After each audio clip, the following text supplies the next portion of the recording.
the first thing you have to do is admit there's a problem.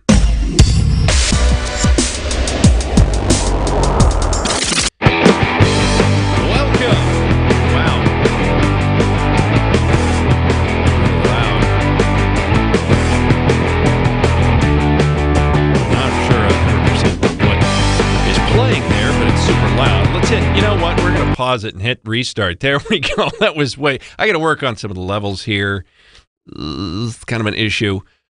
Please go to the website, michaelnewmanproductions.com. If you do that, that is your portal to me. That gives you all the details on links and stuff to the stories we talk about here on the show, and a whole lot more, including some of the services that I can provide for you, and direct email contact link. Just click contacts and send it through that way, and all my information is right there. You can also contact me via Twitter. Newmaniac1 is my Twitter account. Plus, it's good to follow me. That way you know when new stuff comes out, because new stuff is coming out all the freaking time.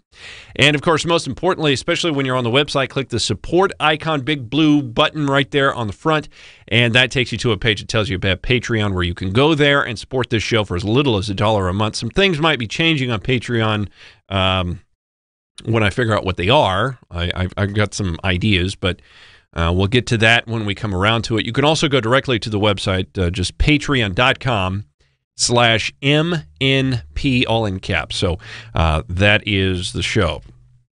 Ladies and gentlemen, problems exist within our country. Problems that many people don't really want to talk about or admit. And problems that others use falsely to justify their arguments of supremacy. Police are a problem. Yes. Police are a problem, a systemic problem here in the United States. Is it because they're racist? Absolutely not.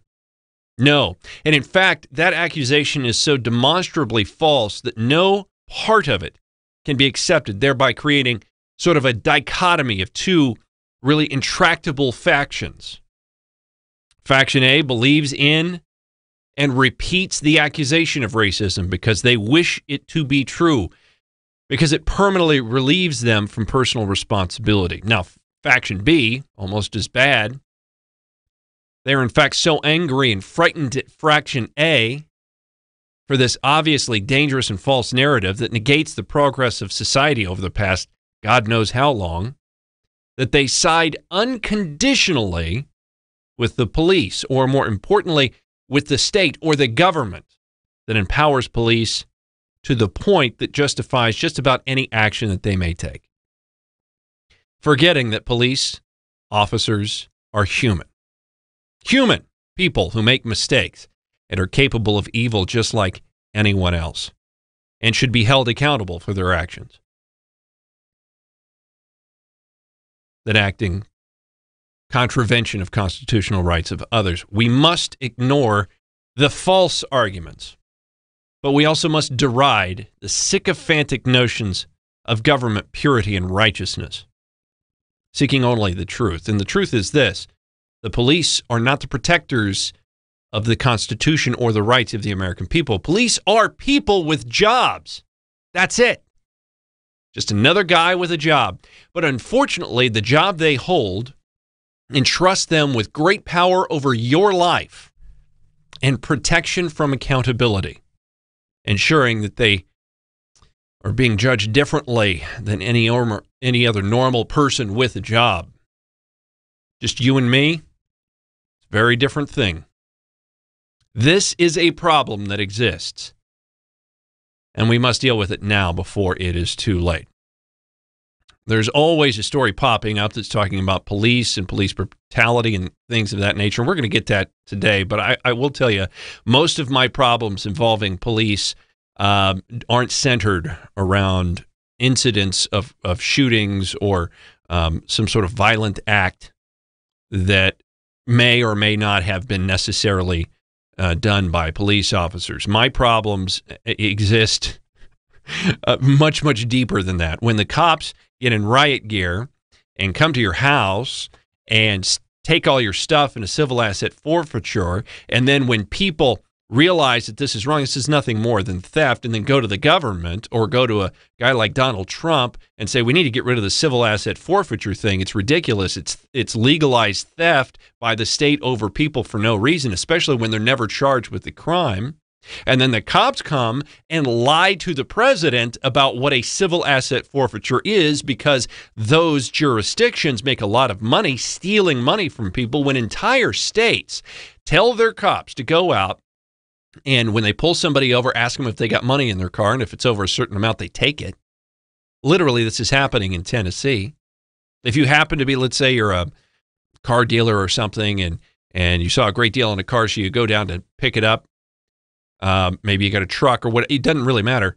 And the cop pulls you over. Maybe it's been a long day. You're kind of worming a little bit, and they pull you over, checks your license, and then says something to you. You got any money in the car? And you say, yeah, well, I'm going to pick up a car. I got 22 grand sitting here. And the cop says, let me see it. Next thing you know, your money's gone and you can't get it back. The cop says, writes it down in his book as, suspected of something to do with drugs, so we're taking your money. Even though you provided a very plausible excuse, even though they never even charge you with the crime, they take your stuff. And the police officers that will lie, cheat, and steal to keep these things in place because it makes them personally rich, or their departments rich, or props up their pension funds, I'm sorry, that's a problem. We're not going to get super deep into that sort of thing today. We will get into an officer-involved shooting. Now, officer-involved shootings tend to be the reason, or ostensibly it's the reason why all these protests are happening by NFL players. And people aren't really liking it.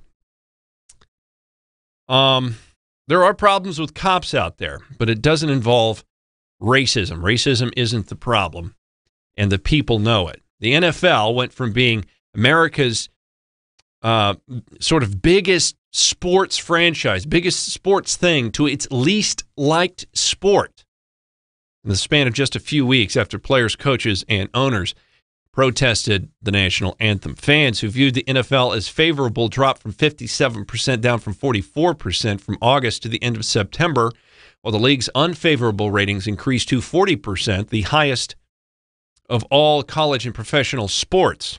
They're putting college in there as well, according to the Winston Group survey. NFL core groups of fans, men 34 to 54, were most turned off to the national anthem protest. Among males, NFL's favorables fell 23%, going from 68% to 45%. Only 45%, that's less than half of males in general, see the NFL in a favorable light. And looking at more specific audiences, males 34-54, key audience demographic for the NFL. NFL favorables fell 31%, going from 73% to just 42%. That's huge. Among this group, the NFL has a surprisingly negative image. It went from plus 54% in August to negative 5% in September. Americans are not happy with it. They see these protests, they see everybody talking about this stuff, and they recognize that it's based on a lie. It's based on social justice warrior thinking, and you've got these extremely popular people perpetuating a lie, and in the process, defaming the flag and defaming the country, basically a big middle finger to everybody, and they ain't buying it anymore. That's a problem for the NFL. The NFL actually sees it as being a problem. And because the NFL sees it as being a problem, well, crap rolls downhill. ESPN says that they've suspended Jamil Hill for a second violation of company social media policy after Hill tweeted what appeared to be a call to boycott National Football League sponsors. On Sunday night, Hill took to social media to express her disgust. The Cowboys owner, Jerry Jones, who told his players that they would find themselves on the bench if they failed to stand for the national anthem. She wasn't happy that somebody stood up and put a value in line with the American people and the people that actually watch the NFL, the people that actually participate in the NFL and pay the salaries of the people that are playing football. Okay, Jerry Jones doesn't pay the salary. You and I pay the salary. The people that well, not me. I've never watched the NFL, but the fact that you are watching makes you a target advertiser, and that's how they make money. Make a lot of money off that. Plus, a lot of people buy tickets. A lot of people will buy merchandise. The players on the field owe everything to you. So when they go out and they continue to double down, pissing off the people that pay their salaries, and frankly, the people that pay Jerry Jones' salary as well, guess what? That's going to be a problem. And when it comes to money, as soon as you start taking people's money away, then stuff ends up working itself out. So she was very unhappy. She tweeted something out, and she has been suspended for it. You can't do that, though. You can't do that. You can't have an opinion, according to some people. You see, there are those that still benefit from racism or the perpetuation or the talk of racism, trying to convince people that it is true. White people do not get to tell black folk or anybody else what is acceptable for a protest, says Simone Sanders on CNN. This is Simone. Oh, that's the wrong. Sorry. Locker room and you don't come out for the American flag. That's exactly what you're doing. White people do not get to tell black folks or anybody else what is an acceptable form. It's called not everything's about. Okay, you don't get to tell us what is the acceptable form, and I gotta get my face back. There we go. Acceptable form of protest. You don't get to because you're white. You do not get to tell us. You do not get to tell anyone what is an you do not get to have an opinion in this scenario. And understand, this is an opinion that we're talking about here. When people come out and they say, we do not want to participate, i.e. we don't want to watch the NFL, we do not approve of what you're doing, there's no force being applied there. That's just somebody seeing what the product is and backing away from it because they don't want to be a part of it. You see, it's not like we're violating anybody's rights or anybody's rights are being violated at all. We're just speaking out. So according to Simone here, you don't get to have that opinion. Why? Because you're white. And this is the narrative that keeps getting pushed, and not only pushed in the media. This is the type of stuff that is being trained. Your kids are being trained in. The teachers at your local high schools are going to seminars to educate them on how to teach white privilege. Your children are being indoctrinated into this stuff, and it's not going to go away until we start putting our foot down. And unfortunately, the people that perpetuate these myths of racism, well, they're fairly good marketers, right? They know when to, they're kind of like ISIS, because ISIS has a tendency to claim credit for things that they didn't do. When something bad happens, they say, oh, we did it. Even though we know that that isn't the case. That happened with the Las Vegas shooting. ISIS says, it's you guys, we did it. They did. I don't know why they sound Russian. All bad guys sound Russian in my book. We killed him. He was radicalized over the past month, and then he went to kill for ISIS. Yay.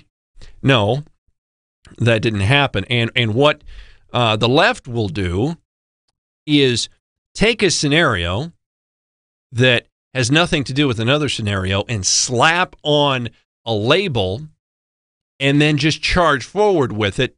Be damned the facts. Why change your story? Simply because it isn't true. If you can say it long enough, and Bill Clinton taught us this, you say it long enough and loud enough and over and over again, and people will believe it. Now, is there a problem? That's what ultimately we're getting to here. Is there a problem with police officers? Is there a problem with the way we conduct law enforcement? Absolutely there is. Saw the story just the other day. Actually, I saw it today. And I don't do broadcast television, ABC, NBC, CBS. I don't even do cable. I've cut the cord, so to speak. So I get everything via the internet. And I'm not sure exactly how big this story is in the mainstream media. I don't think we'll know for a couple of days. But this is a pretty ridiculous story. And here it is. This man, 50-year-old man, Patrick, that you see here is now dead. Just keep that in the back of your head. Salt Lake City police officer Chris Smith pulled over Patrick Harmon after catching him cutting across 6 lanes of traffic. Shouldn't have done that. He was on his bicycle, not the cop, but the guy that they pulled over in Salt Lake City in August. According to the Salt Lake City Tribune, now Harmon's bicycle was missing its red taillight, which is required by law. Who knew? Harmon was stopped by Smith and asked for identification. Once law enforcement identified who the guy was, he gave him several names, and the story just wasn't tracking. Then they identified who he was, and they discovered that he had some outstanding felony warrants for aggravated assault. The officer told Harmon that he was going to be arrested. He became visibly and emotionally distraught and then attempted to flee the scene. According to the Tribune, Harmon turned quickly to face Smith and 2 other officers who had been called for backup. The 2 officers then drew their weapons. Smith drew his taser gun. The 3 officers all reported that Harmon threatened them with a knife and confirmed what they saw. And confirmed that they were reacting. They say the guy was reaching for something in his pocket. And the video I'm about to show you shows one of the officers swearing at Harmon, saying, "I'll fucking shoot you," before he fires off 3 rounds. So let's get the story straight here. I'm sure that's what the police officers did. He had a knife. He was threatening us, and we shot him 3 times. There's your story. Couldn't be avoided, apparently.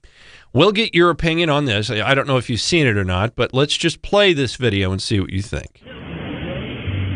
Understand, Patrick, you already know about your warrant, right? So he tells him he's getting a warrant. The guy's getting distraught. Okay. Being pretty nice and calm here, the police officer is. Take your backpack off. Take your backpack off.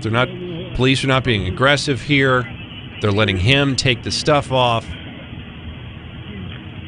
hands behind your back. The guy bolts. Can't really see what's going on here. Oh, fuck! Shoot you!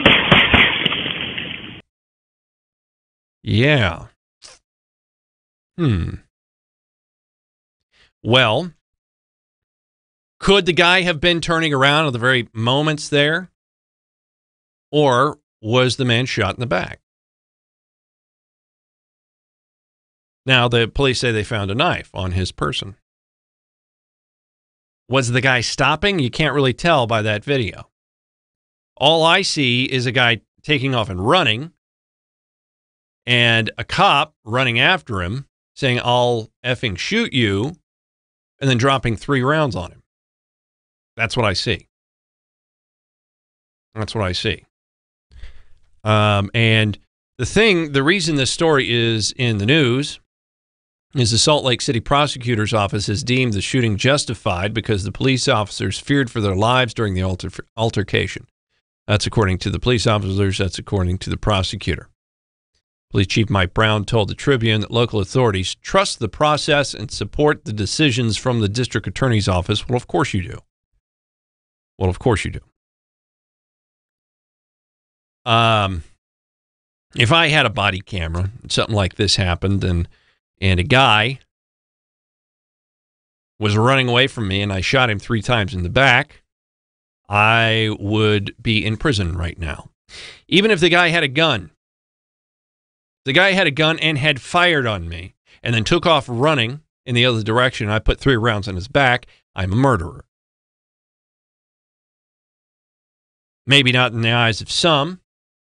I think in that specific scenario where the guy is already fired at me, I would be very justified in firing back. As a matter of fact, I would believe it to be my moral duty and the moral duty of any person in that scenario capable of reacting to it to shoot back, to prevent a person to continue in life that is capable of acting in that fashion.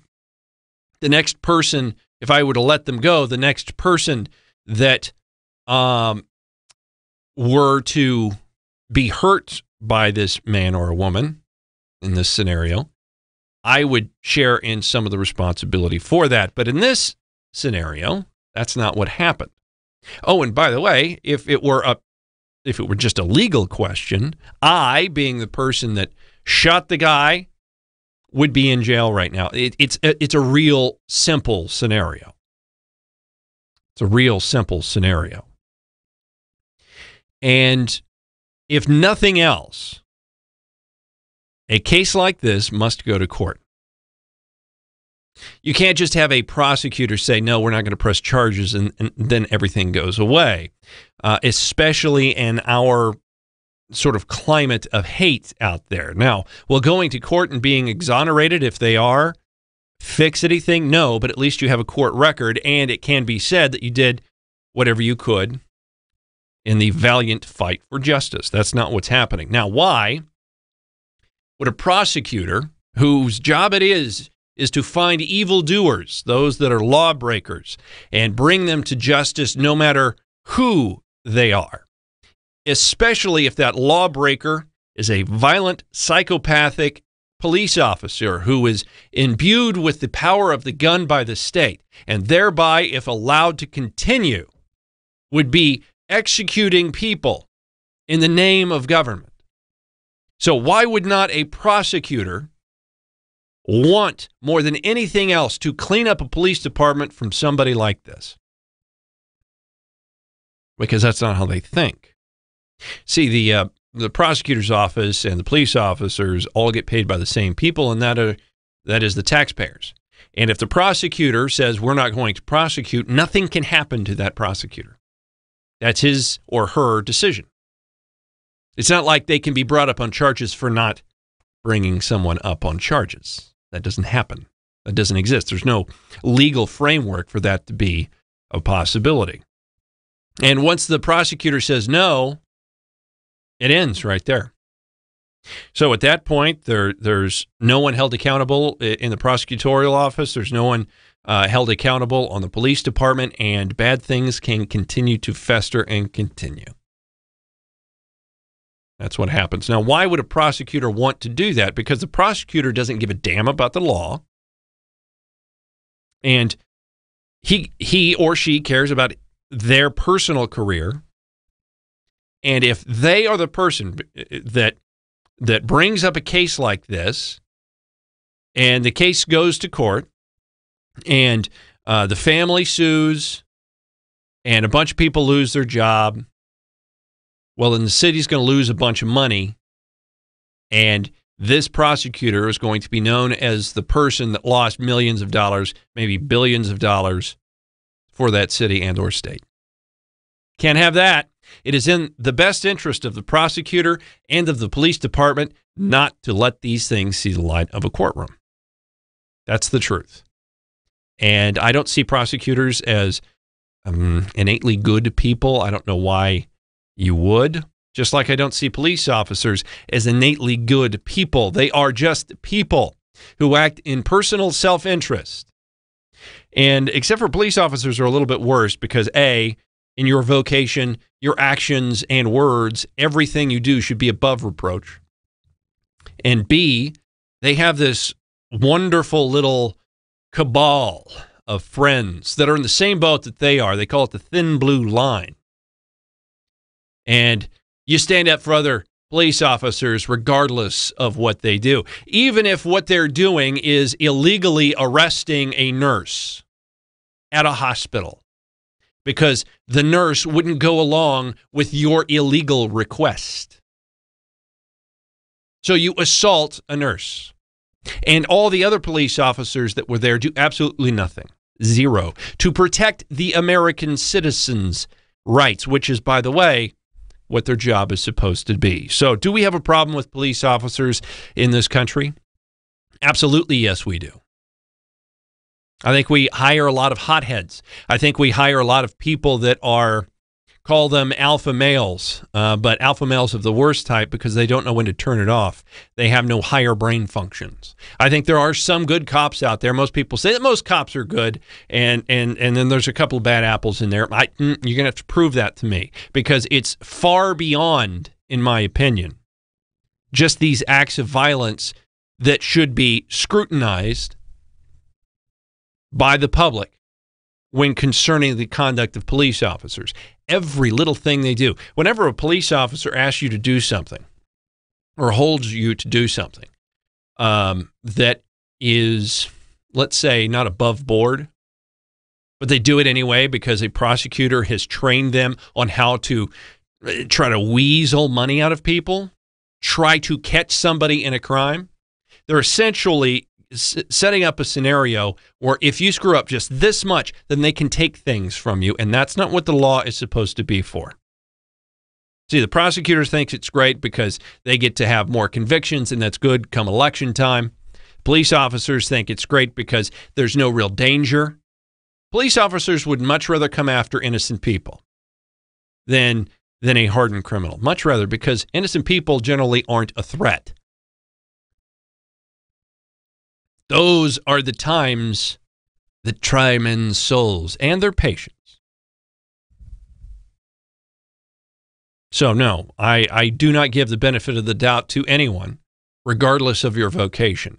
I don't give, we don't give the benefit of the doubt to politicians. We know that they lie. But they've got such a cabal of power in Washington that it's virtually impossible to get rid of them.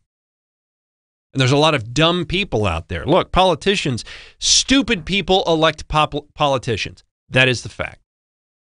There are some educated people. There are some people out there that make it a point to know what's going on in politics and have a reason why they're voting. Most people do not. They just follow what they see on CNN or on Facebook or whatever it is, and they just vote, and they have no idea whom or what they are voting for. And that is the truth. Let me tell you, the government doesn't make a whole lot of good decisions. They don't. Some of the decisions that government makes are so outrageously bad, it's unthinkable. It almost sounds like a joke, but it's real. Government, the justice system, the justice branch of government are making decisions that any person with half a brain or more, anyone that has not lost half of their cognitive function to Parkinson's-induced palsy, would know that this is kind of a bad idea, but government does it anyway. A 12-year-old girl was raped by a grown man. He was 27 at the time. Became pregnant, which happens on occasion, and a judge has now awarded joint custody of the child to the rapist. That happened 9 years after the event. Christopher Maricello, is that his name? Christopher Maricello? He's 27. He was convicted of rape in 2008 and was awarded parenting time and joint legal custody of the 8-year-old boy, this child in question, after a paternity test showed that he was the one that fathered the child. To make matters worse, the man from Brown City, Michigan, was convicted of another sex crime involving a child and had to serve out 4 years in a prison sentence for that crime. So the rapist gets joint custody because a court has granted it. Now, some of you might be thinking, well, okay, look, it was a young girl and a guy, and they got together, and it was statutory rape, but she was on board and at the time, and maybe she recanted. Maybe there is something that lightens the blow, but oh no. The Detroit News reports that the 12-year-old girl who was raped, she's now 21, and her attorney, Rebecca Kisseling, is seeking a protection order under the Federal Rape Survivor Child Custody Act so that the rapist has no access to the child. This girl, this 12-year-old girl with her 13-year-old sister and a friend, they all slipped out of their house. Ooh, bad seeds. They slipped out of their house one night to meet up with a boy and a boy's older friend. That's this guy, Maricello. Maricello showed up and asked if they wanted to go for a ride. Young girls go for a ride in the car there. They thought that they were going to a McDonald's or something like that. Instead, he tossed their cell phones away. Okay, gets a hold of their cell phones, gets rid of those. Drove to Detroit, where he then stole gas from a station and then drove back to Sanilac County, where he kept these girls captive for 2 days. Kept them captive for 2 days, 48 hours, in a vacant house near a relative. Finally, releasing the older sister in a park, and then he threatened to kill them if they told anyone what had happened. And the court grants custody to this guy. That's the story. Maricello served only 6.5 months in jail after being convicted of third-degree criminal sexual assault in March of 2010 for this. Maricello sexually assaulted a victim between the age of 13 and 15 later on, and he served out 4 years in a prison sentence. So I guess when the prosecutors don't care, this sort of thing happens. And was this a children's court that made this decision? I'm not lying about all this. The links will be on the website. You can go check it out for yourself, or just Google this guy or search duck this guy, and you will find out the story for yourself, and it's ridiculous. But this is the sort of decisions that come from your government. So do we have a problem with the legal system? Do we have a problem with the government? Do we have a problem that could potentially affect your life in a very significant way? Absolutely we do. Absolutely we do. And with all this going on, I haven't been a fan of the NFL for a while, simply because of the whiny crybaby attitude of the players. For the past couple of years or so, there's been talk of head injuries, right? These head injuries causing a problem. And later on in life, and NFL players didn't know about it. They didn't know that a concussion might hurt you later on in life. And the NFL ended up settling for $1 billion over this stuff. Well, at the end of the day, the question to me would be to an NFL player, had somebody told you as you were going into the NFL and you've got this multi-million-dollar contract sitting in front of you that it is possible there is a percentage of a chance that in 20 years you're going to have some debilitating mental issue. So do you want to continue? Would you like us to hand you millions of dollars to go out and play a game? And in the process, you get to be very famous and people will like you? Or are you going to worry about what could happen 10, 15 years down the road? There is not a football player of any caliber offered that job that would say no. So at the end of the day, regardless of what the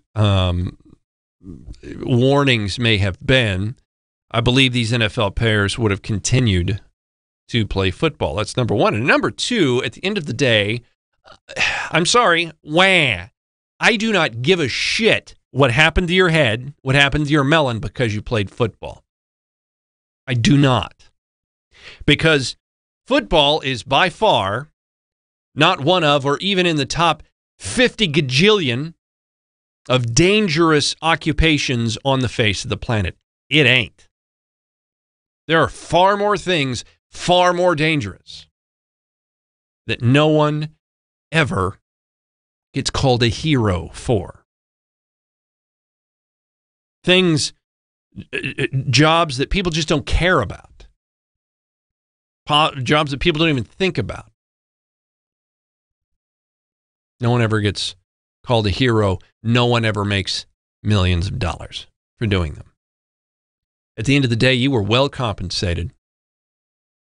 And we're very sorry that your head's messed up, but those are that happens. That's the dice we throw when we make decisions in life. That's what happens. That is called life. And because of all this, and because of all the fervor and the fact that there's a lot of money to be stolen and put in the pockets of rich people, then this has become big news. And because of the fact it's become big news, U.S. participation in high school football is down 3.5% over the past 5 years. There's only a couple of states in the union that really haven't seen much of a decline. I would imagine Texas is probably one of those. But kids are walking away from football, and a lot of it has to do with this research, and a lot of it has to do with parents. I don't want you to play football, young man. You could hurt your noggin. I want you to be safe. There are lessons that a young man, and I'm talking to men here, boys, learn in playing sports like football, full combat. Dangerous, painful things. There are things that you learn that cannot be taught to a young man any other way. This is something women do not understand. They don't get it. And the fact that all these activities, these what used to be rites of passage for young men, are being taken away, forcibly taken away from our society, is preventing young men from growing up. And it's forcing children to stay subservient. Kids never learn how to overcome obstacles, how to overcome adversity. It's just one of the many things that's happening here. And it's all because of lies. It's all because of deceit. It's all because of the NFL and a bunch of the pussies they've got playing that game. I hate it. I really hate it. You know, when I haven't liked the NFL for a long time. I've never been a huge sports fan to begin with. And as soon as this whole, oh, my head hurts thing started a couple of years ago, I really started to hate them. It's the same thing in baseball. When the baseball players who got paid more than anybody else in sports decided they were going to strike because they weren't making enough, and it, basically ended the season, I was done with that. You get to play baseball, for crying out loud, and the last thing I'm going to do is give you my attention or hard-earned money to go play a sport where you'll make more than I will ever see in 10 lifetimes, and then you're complaining about it? Does that make me shallow? Fine. It's still my opinion, and I haven't said you can't play baseball. I haven't said that baseball should end. What I've said is I'm not going to participate, and up yours. That's what I've said, and that's what I believe. And it's the same thing with the NFL. And the more and more we talk about this stuff, the more animosity I start to build up towards these people. So maybe that makes me a bad person. I don't know. Frankly, I don't care.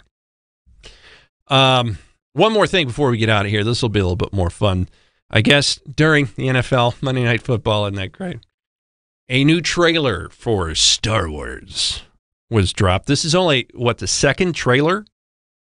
So I figured we'd watch the trailer and have a little fun. You want to watch a trailer? That'll be fun. Here's the new Star Wars trailer. Ooh. When I found you, I saw raw, untamed power. You know, a lot of people say that to me. You know, you see me on the internet, it's one thing. You see me in person, you're like, you were just the most magnanimous, no. And beyond that. It looks like a new lightsaber he's got there, does it not? You kind of look at it, it looks all black and shiny.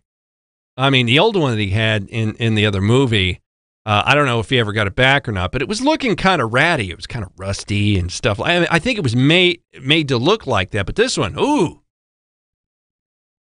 Looks like it went to the sharper image. Look at that. Although it still has the sort of wire thing sitting on top there, like maybe they could get somebody from Apple to come in and fix this thing and make it a little bit more ergonomic. What do you think of that? Something truly special. I've got one of those, by the way. So, I've got a blue one. I've got Obi-Wan Kenobi's lightsaber that I spent $120 for. I'm very proud of it. Lucasfilm, not involved. Well, Lucas, not involved. Lucasfilm has been sold. Yay! Would you like to get a boat and just go there? I mean, it just looks nice. Now, granted, as you're looking at that, I don't think there'd be a whole lot of stuff to forage for, so you're going to have to bring an MRE or two. But just, as a way to get away from everything for the rest of your life, it doesn't look like a half-bad place to be. Something inside me has always been there. Hope it's not gas. If it's always been there, that would be... wouldn't be good at all. Think about this. Let's just say, here's my head going where my head goes. Daisy Ridley, cute. She seems, in all the interviews that I've seen of her, she seems like a nice person. And let's just say you were to go to Comic-Con or you do something like that, and you're walking in line and she looks up and then you look and your eyes meet and there's some sort of connection there, and then some sort of magic happens. Next thing you know, she's up at your hotel room. Think about that. Or you're at her hotel room. I'm sure it's better. Let's just think about that. After you've had just a wonderful time, it's time to roll over, get a couple of minutes of shut-eye, and you realize she is a fart monster. Just explosive, huge bubbles oozing. Think about that. I mean, she's got the force, and that would be quite a powerful force. That's all I'm saying. Then I was awake. Oh, wait a second. Hold on. I just noticed that. Speaking of asses, let's play this again. Then I was awake. Isn't that, okay, this little thing is supposed to be like some force tree, something that is very big with the force or whatever it is, and it's shining down. This is the tree around it, shining down to some books in the middle. Doesn't it look like a giant sphinxter? Looks like a giant butt sphinxter. Maybe farts are where the force comes from. Wake. And midichlorians are that's what they call fecal coliform bacteria in a galaxy far, far away. And I need help. She missed. She's dead. You got to carry through on that, baby. Right? If you're going to cut the rock, well, you got to cut the rock. That's pretty sweet. I see. That was a fart. If that is not a fart face, we got to go back. Here we go. I've seen this raw strength only once before. All right. It didn't that one. See, and they're throwing the fart noises in there. scare me enough then. It does now. He looks like he's on methamphetamine a little bit. He's been methed out since he's been there, right? I mean, everybody thinks that he was so depressed because, my Padawan turned to the dark side. Really? The Padawan had to get away because Uncle Touchy Fingers over here got into drugs and couldn't control himself. So he went to an island. I wonder if we go back and look around the island if there's like a sign in the yard. There's got to be a sign. That's not a good helmet. I don't think it ever was a good helmet. I can understand. Darth Vader's helmet, good helmet. That's not a good helmet. Let the past die. I'm not really sure what's going on with his face. Apparently, he doesn't like the helmet either. But there's a couple of clips in here. You see his face. It looks like he's got carbon fiber under his skin. That's interesting. Kill it. He doesn't have a very good face when he's flying and shooting things. He just looks like it looks like he's getting ready to use the barf bag. Let's play that again. Kill it. Oh my God, I should have taken the Dramamine. Oh God.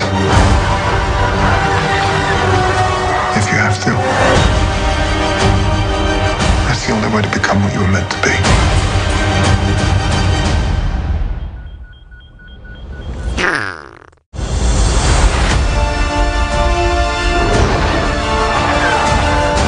Some of these planets look a lot like planets from the J.J. Abrams Star Trek universe, don't they? I mean, that whole, the red and it's very J.J. Abrams feel that continues throughout this. We are the spark that'll light the fire that'll burn the First Order down. Come on! This is not going to go the way you think. That is a drop that you need to play right before you go out on a date. This is not going to go how you think. It's not. Matter of fact, that should be like your alarm clock when you wake up in the morning, because it's just not going to be good. This day is not going to go how you think. Fulfill. He looks very angry there. Just uncharacteristically angry. Usually, was it John Boyega? His character in the movie, regardless of what situation he was in, if it was serious, he looked a little lost. But if it was, anything but super serious, he looked just sort of happy, just sort of there. But that was kind of an evil look that he had as he was walking through. Like, I'm going to get ready to do something bad. Destiny. Look at that. That's me in 5 years. That's it. Look at okay, here we go. I sold my Harley several years ago, and this is the reason. I think I would turn out pretty much like that. Number one, the sun does not treat me well. The sun does not like me, and with the bald head, I get all wrinkly and and then probably have giant scars on my face. That was really my concern with the motorcycle, is that if I hit something, I wouldn't die. Right? I'm not going to die. I'm not going to end it right there. I'm going to have to go through years and years and years of pain and therapy, and who wants that? So, that's a big part that they have. Destiny. Okay. In the background, that's supposed to be Snoke, and she's being tortured. Looks like she's strapped down there. It looks a little erotic to me. I don't know. Maybe she had Mexican food or Thai food, and she's farting razor blades. That very well could be the case. And Snoke is over there. He's trying to coax out the evil capsaicin-soaked turd. He was a proctologist back in the day. And then he got with the bad side of the Force, and that seemed like more fun. Who can stare up people's buttholes for your entire career? So he was channeling back in the day when all his entire life was in service of anal health. And because I'm sorry, I'll go on. I need someone. I'm right here, baby. That's right, baby. I'm right here for you. I'll take care of you. To show me my place in all this. I'll show you your place. It's in the kitchen. Give me a sandwich.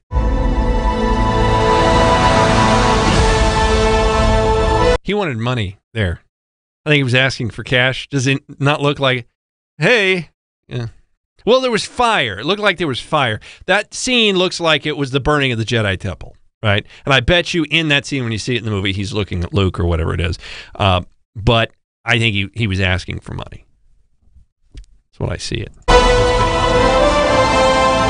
Wars: The Last Jedi. December 15th. Tickets available now. Yay. All right, that is it for the Michael Newman program. Thank you so much for joining the show. Please go to the website, michaelnewmanproductions.com. There you can learn more about me. You can get all the links to the stories and all that cool stuff, and a whole lot more. So Go to the website and check that out. You can also follow me on Twitter, Newmaniac1 is my Twitter handle. And most importantly, please support the show. Click the support icon at the website to go to Patreon, or just log in and go to patreon.com/MNP and keep this show going. We need you to make it happen. All right, have a great afternoon. Wow, see ya.